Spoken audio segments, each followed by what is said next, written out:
Suminagashi is the process of making these beautiful decorative papers.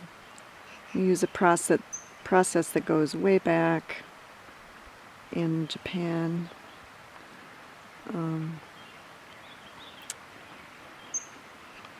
The basic ingredients are ink and paper and air and water. And there's really no other way to get such beautiful, elegant lines that kind of flutter and ripple across the paper.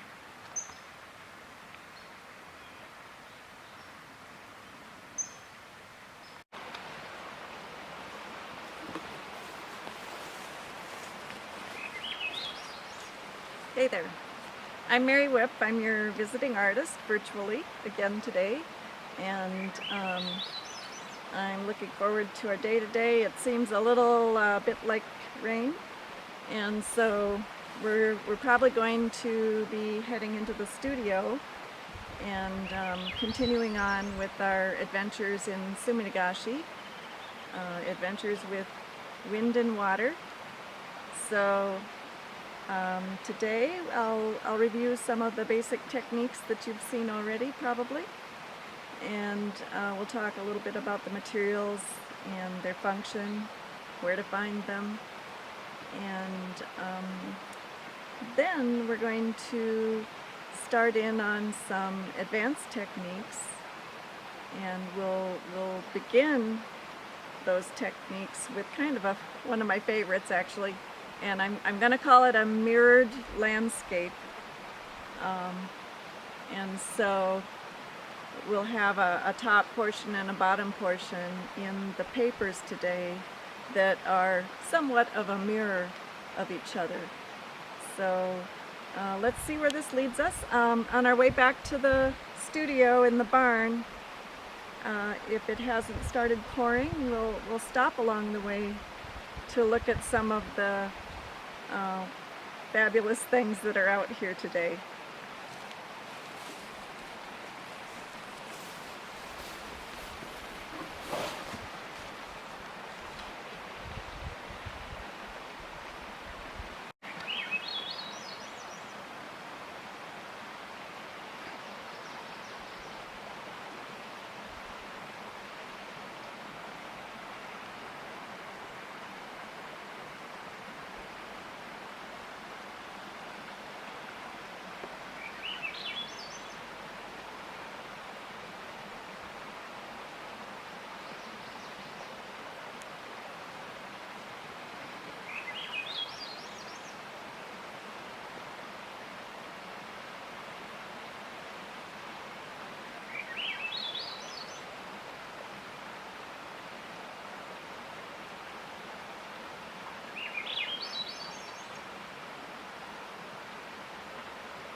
And this one's called Starry False Solomon Seal. I'm fairly confident that you recognize the wild rose.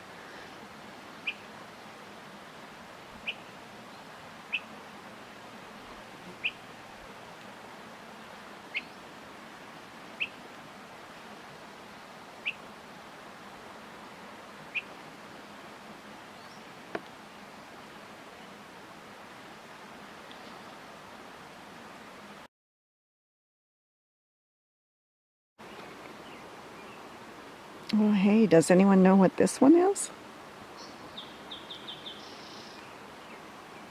I'll give you a clue.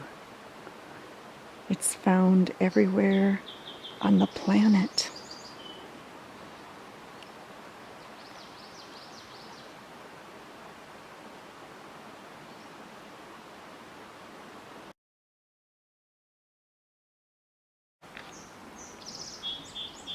And I guess just special for today, we've also got a little bit of wild honeysuckle in bloom down here.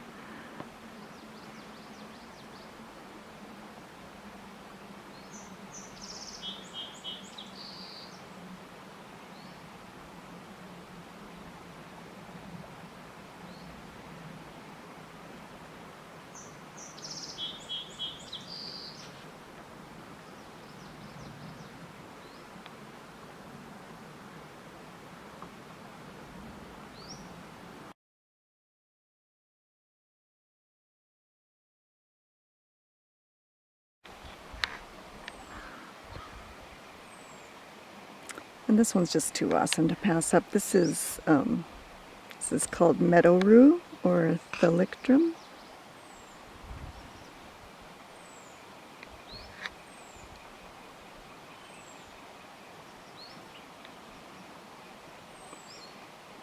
It's kind of like your own special edition of birds and blooms here.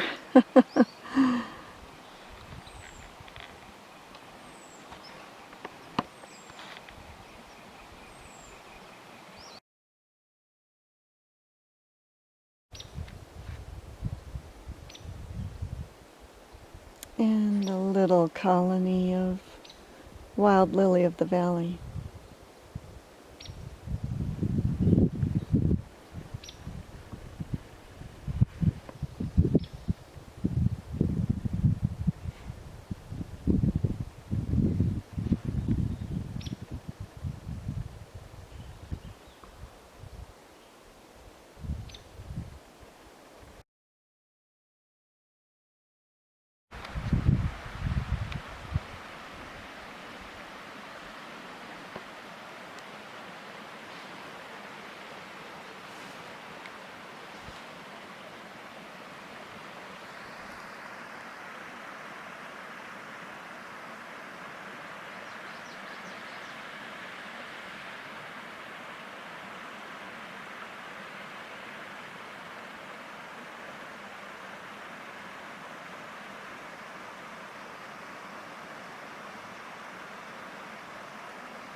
Well, we're just outside the studio now, and I'm noticing again the wild roses. We'll call them uber roses. They get a little water off the eaves, so I guess between that and the shelter against the building, they like it.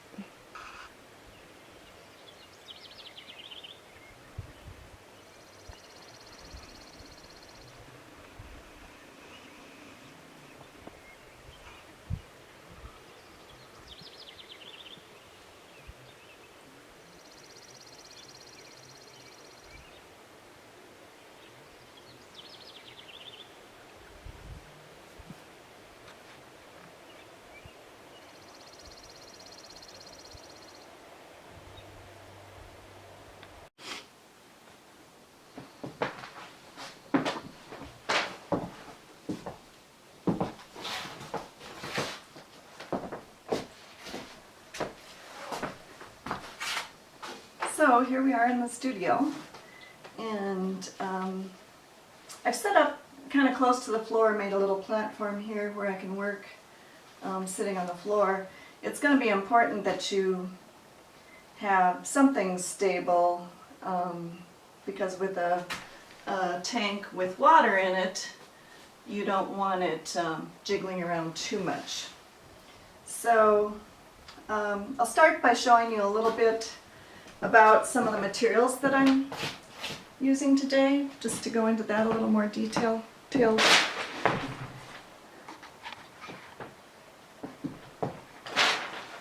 Oh, and it is starting to rain.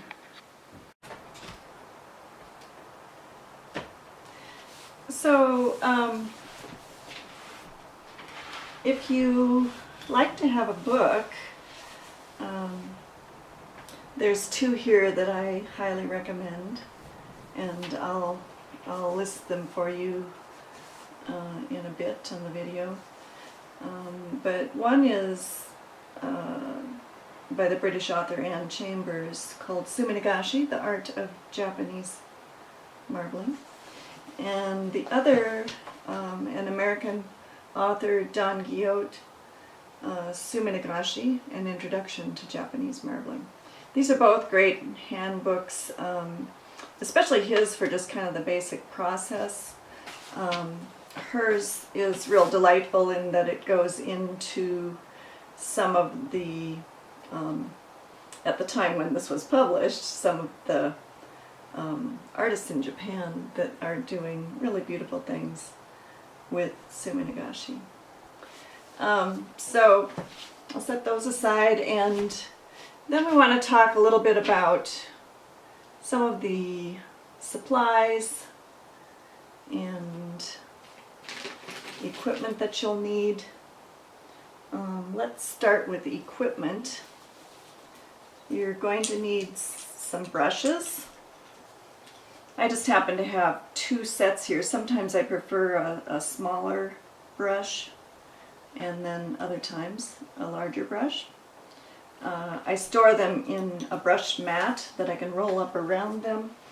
And while I'm working, I like to have a brush rest to hold the tips up off the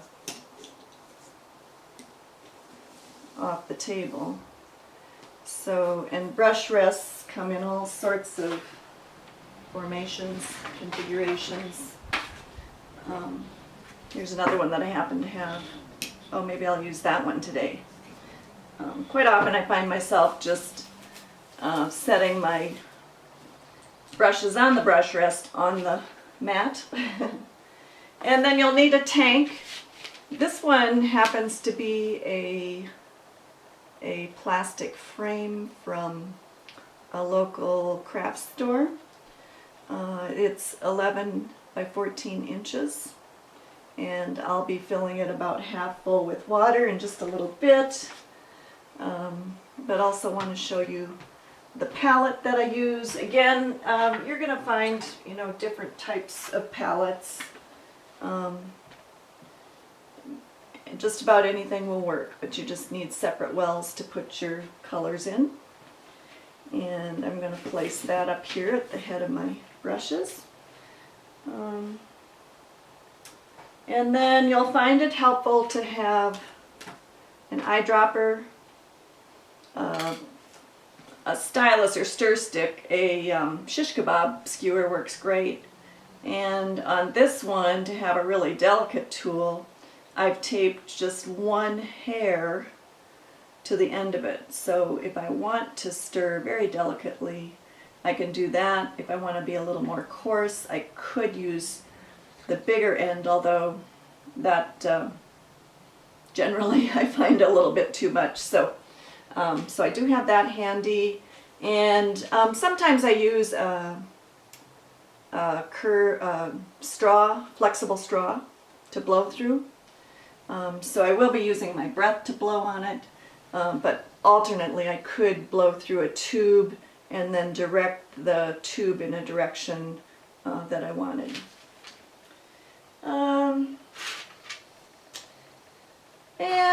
Another way to make wind is with a fan. So that can come in handy. As far as the consumable supplies go, as I said, it's ink and water, or I'm sorry, not ink and water, ink and paper. So here's some paper that I like for just general use. Comes in a nice size 9.5 or 9 by 12. It's rice paper kozo fiber made by the company Yasutomo. And again, I'll get you those addresses and things where you can find this. And this is a 50-page tablet. Real handy. Then for the ink, I use the Aito brand Boko Undo Suminagashi marbling inks. Those are great. Wonderful colors. And then I use a surfactant to help them float. So this little substance is a trademarked secret, I guess, but it's probably something related to pine resin or an extract from a soapberry bush, something like that. And I just put, well, I'll show you when I set up my colors. I put a drop or two in each color. So, oh, and then I guess the other thing that you will run through is a little bit of newspaper torn in strips that are maybe slightly longer than your tray or wider than your tray. And these will just be used to remove any surface tension that's lying on the water or any ink that you want to remove outside of printing it on your finished papers. So that's our basic setup. Let's pour some water in the tank and get on with the process. Since we're upstairs here, I have brought a bucket of water with me, tap water. I generally pour the water in, so the tank's about half full.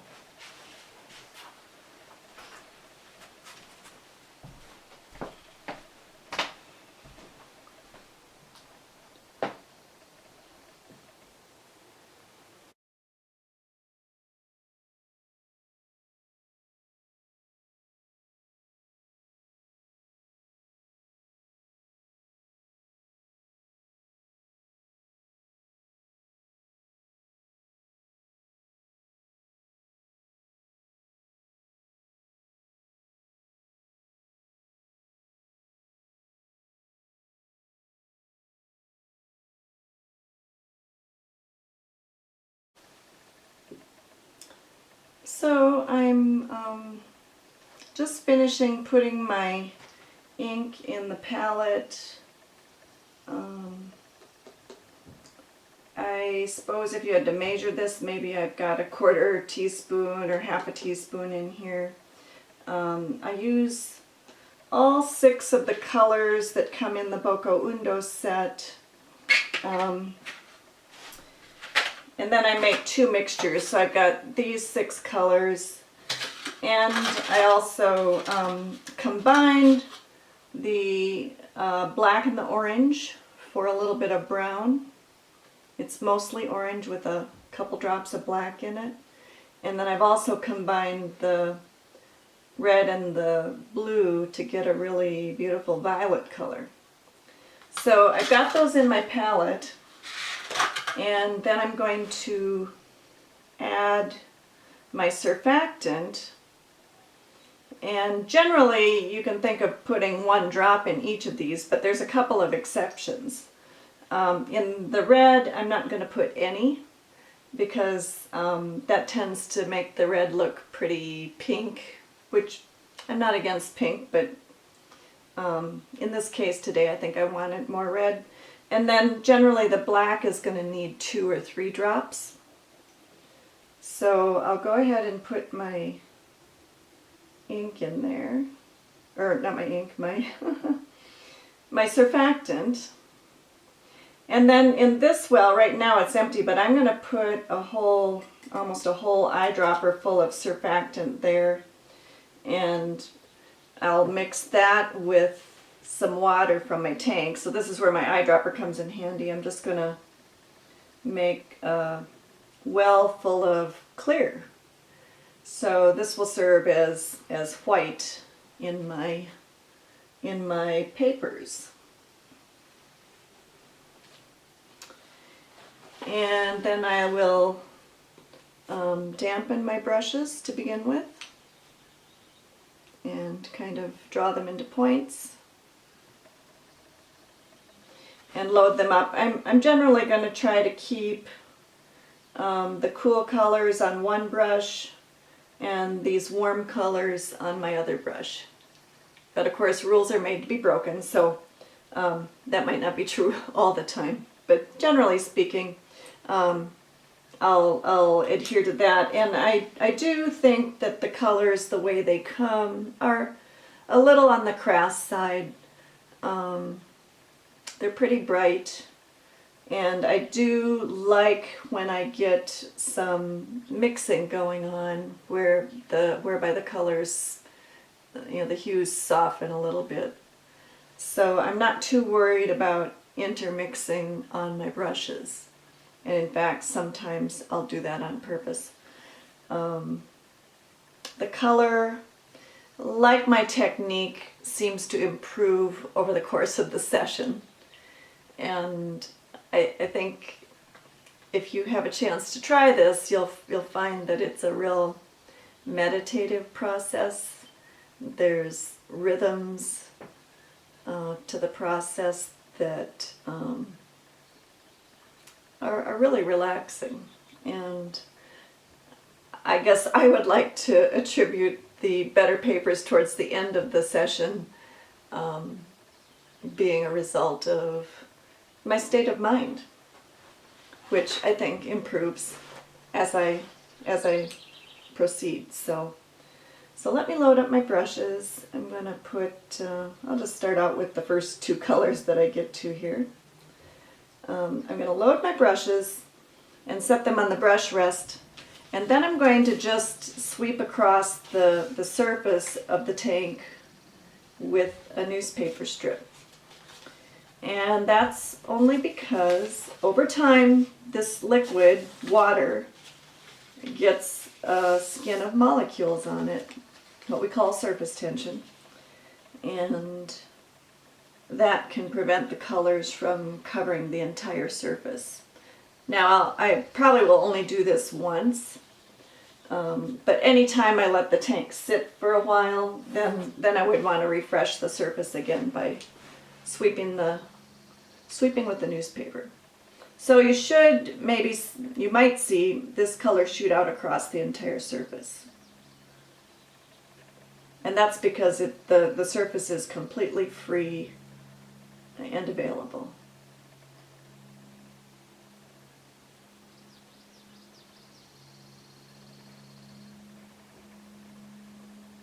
So I am just barely touching the surface with the tip of the brush. The water almost wants to just jump up to the brush. And then you can see I'm holding the brushes between my first two fingers and using my remaining fingers and thumb to kind of milk the ink from the brush. In other words, I don't want to let water from my tank exchange up into the brush, filling it with water and diluting my color. And then as I empty the brush by sliding my fingers lower and lower towards the tip, once it's empty or almost empty, then I can switch to another set of colors.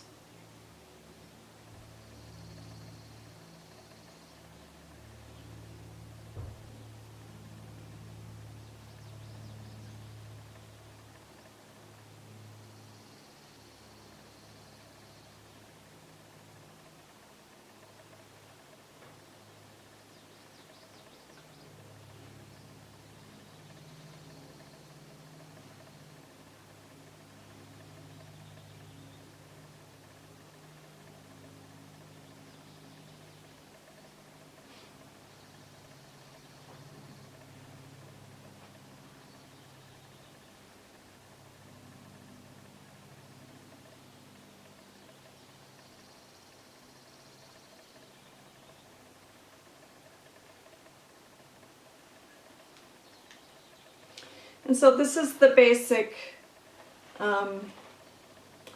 process for making a design. Now with these advanced techniques, one of the things we're going to do is what I call a mirrored landscape. So I want to stretch this out, kind of like when you see a reflection of a landscape on a lake or a pond.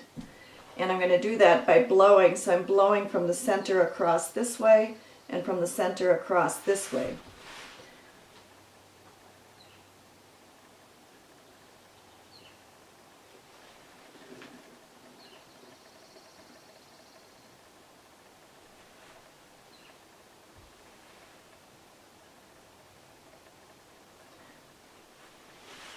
Now, just because I stop blowing doesn't mean that the color's going to stop moving. So I'm going to also fan it to kind of wrinkle up those lines. And then I'm going to lay my paper down on top of it. So the Yasutomo paper has a rough and a smooth side. I like to lay it with the smooth side down. Once it touches, you want to kind of keep it moving so that you don't get the water running ahead of your ink. And then I can simply lift it out, and I'll show you these again once they're dry. But here we go, the mirrored landscape. The colors are pretty bright, as you see.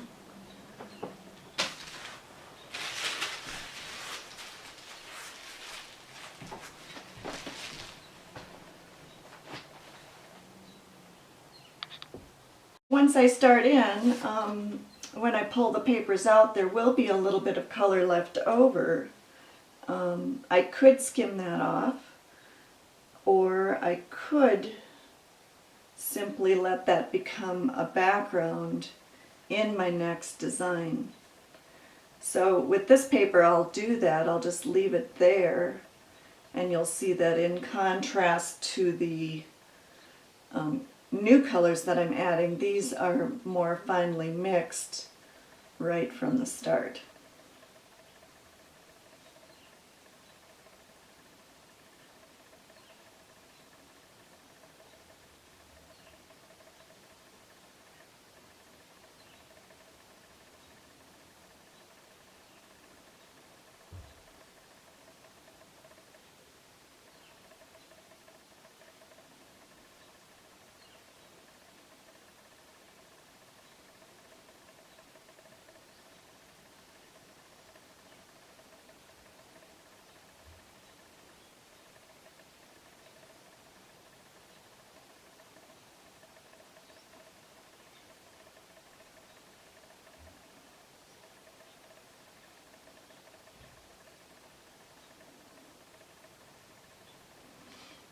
And also, my new colors will not cover the entire tank because part of that surface is already being taken up by those old colors.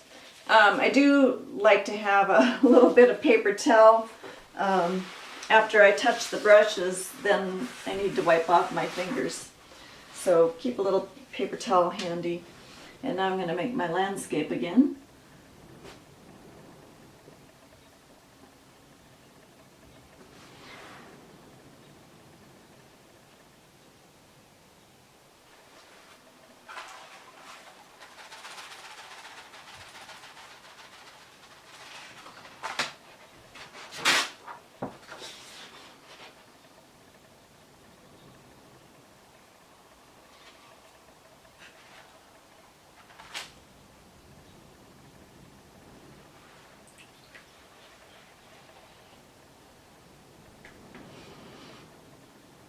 So what I was finding the other day when I was doing this was that I wanted some of my old color in the background, but not a lot. I wanted the Goldilocks amount, or the just right amount.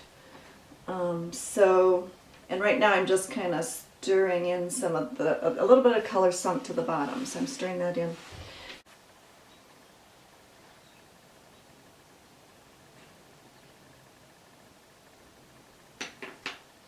And And let's see, I did think my green was a little sluggish, so I am going to add one more drop to the green and the black.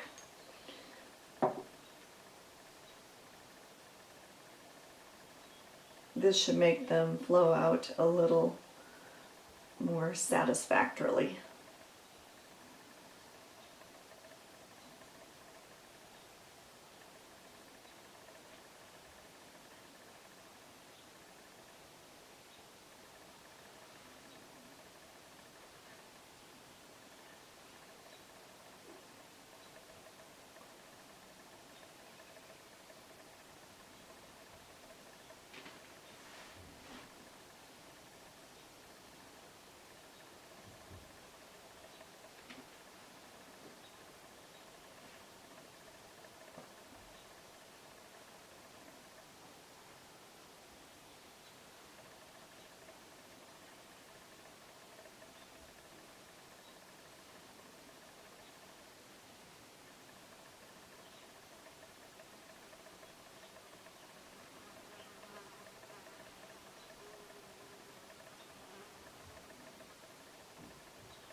I think there's something to be said for practice. I was doing this the other day, and I think I was on sheet number 8 before I felt like I was hitting the mark, and here we are,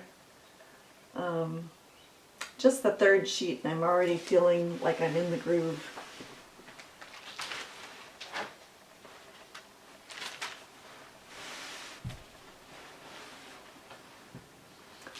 Another way to remove just part of this would be to do just that with the newspaper strip. So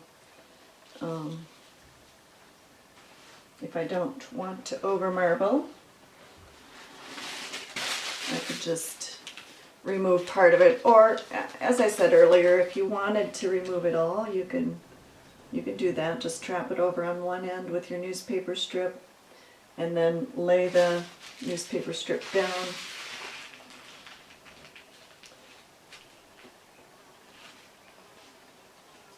Anything that's not floating is not going to come off on your paper, so you might have a tank that's gradually getting dirtier, and that's actually not a problem until, it becomes difficult to see what you're doing, I guess.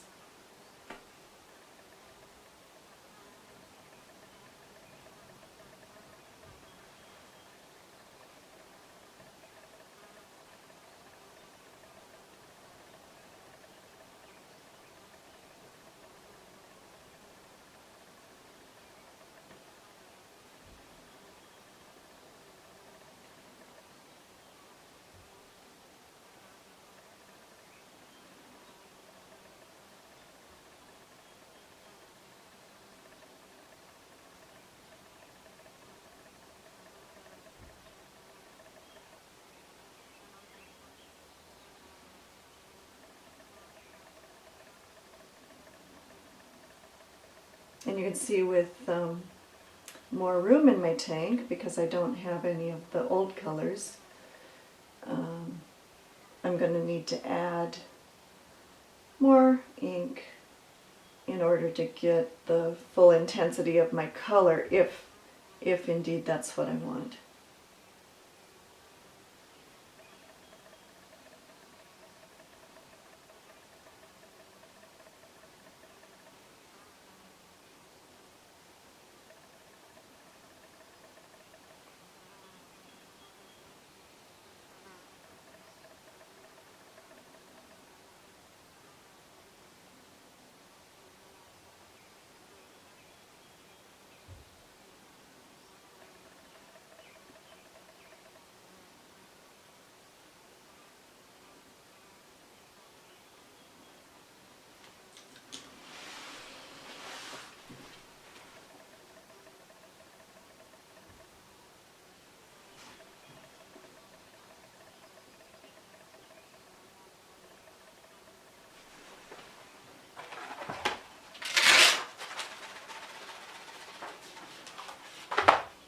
And then I like to take a deep breath in, and as I lay my paper down, sighing out.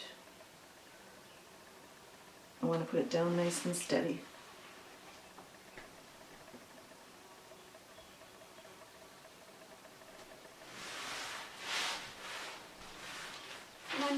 I'm just laying these out to dry off to the side. I've got some newspaper spread out on the floor. They probably, well, surely within an hour they'll be dry. So I'm just going to loosely skim that. If I lose a little bit of the floating leftovers, if they sneak around the end of the newspaper strip, I'm all right with that.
do have the windows open, so I am getting a little bit of air current from that, and that's okay. For me, part of the deal with Suminagashi is to let it be and kind of let go and not completely control it.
You might hear the horses.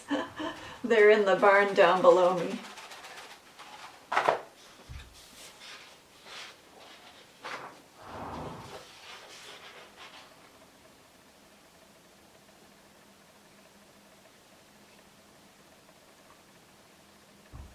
Well, that's actually a nice example of the red I like in this set of colors. And we'll see it again when it's dry, but you see if I added surfactant to that red, I wouldn't be able to get such a strong color.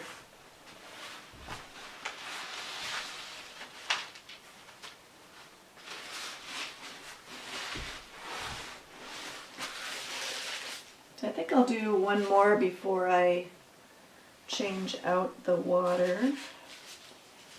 It's starting to get a little bit murky.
There we go, we've got some clean water. Remember that dirty water doesn't mean that that's going to transfer to your paper. It just makes it a little harder to see. So and you can work on it until it's black if you want, but for purposes of today, I want to make sure that you can see what's going on in the tank. I could also mention that these Boko Undo colors are permanent, and you'll find that it stains your fingers a little bit. You could wear gloves, that would be fine. But that they're permanent also makes them really nice for fabric, if you want to marble on fabric. So I've got a couple colors I'm running low on here. I'm just going to replenish them.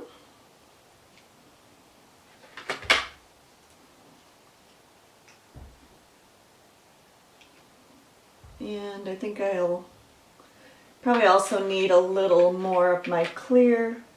I believe it's easy to underestimate how much white you should really use, or clear. It's contrasts that make the designs eye-catching, and so, you know, one of the great contrasts you can have is a light-dark contrast. So let's, for good measure, we'll skim the new water.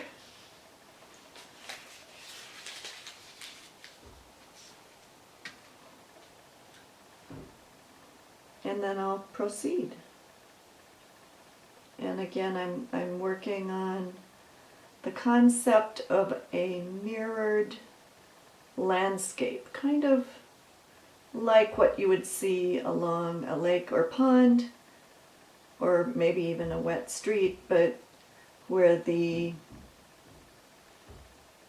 upper and lower halves more or less mirror each other.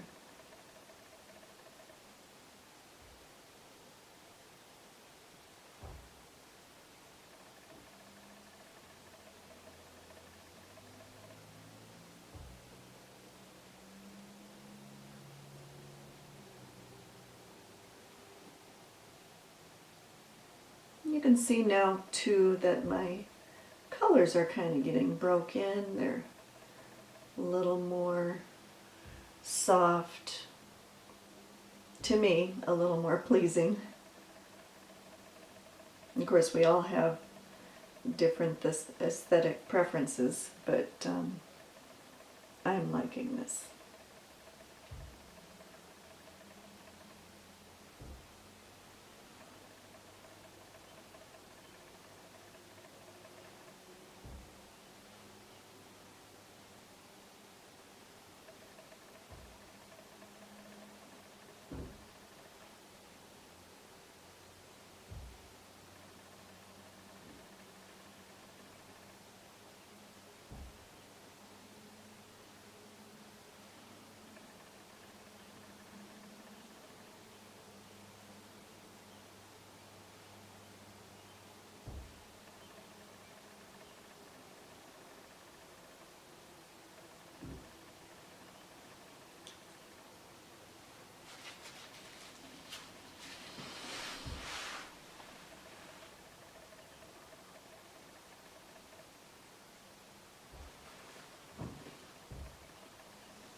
now our papers are dry, and I just thought it would be kind of nice to take a look through a few of them anyway. So these are our mirrored landscape Suminagashi papers. The idea being that the upper and lower halves are somewhat reflective of each other.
So we've captured the interaction between air and water.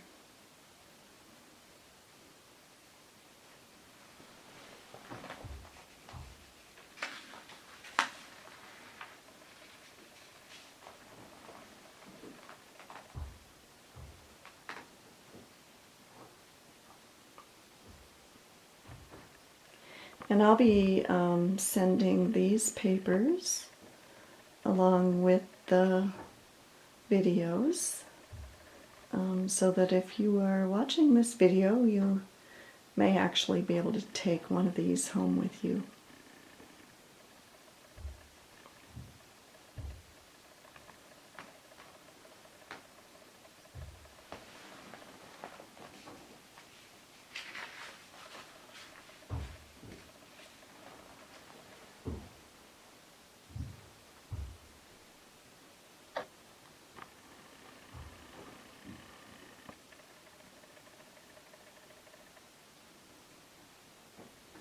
I just love these bands of color and what they represent, just the things that normally we don't see.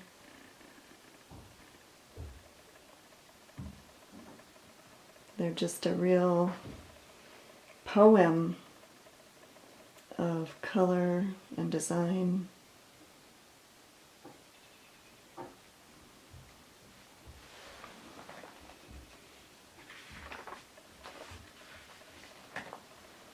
So lyrical. Some are quiet and some are rowdy. Each has its own flavor. Each just a kind of a snapshot in time. And of course they always remind me of the peaceful meditation that's the process. And so in closing, I hope that you've enjoyed our little foray into the mirrored landscape using the Suminagashi process, or ink floating on water. And I hope that you'll join me again. Next time we're going to be looking at some more advanced techniques. So until then, so long.